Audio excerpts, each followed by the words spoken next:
کامیاب ہونے کے لیے امانت کی پاسداری ضروری ہے۔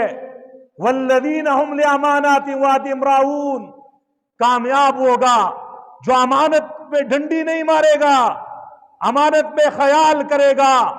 رسول اللہ کے یہ فرامین بتا رہے ہیں، آپ جتنے بڑے نمازی ہیں، جتنے بڑے روزے دار ہیں، جتنے بڑے سخی ہیں، جتنے بڑے مجاہد ہیں، یہاں تک کہ شہید بھی ہو گئے، لیکن اگر آپ نے کرپشن کی ہے، اگر آپ نے امانت پہ ڈنڈی ماری ہے، اگر آپ نے کسی کے مال کو ہڑپ کیا ہے، یہ شہادت سمیت، قرآن پڑھنے سمیت، سجدے کرنے سمیت، تبلیغ کرنے سمیت، ساری نیکیوں کے سمیت تجھے جہنم لے جائے گی۔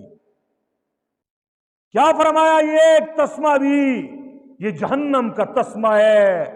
بخاری کی صحیح روایت سنا رہا ہوں۔ آج دینداری کا تصور مسلمان کا کیا ہے؟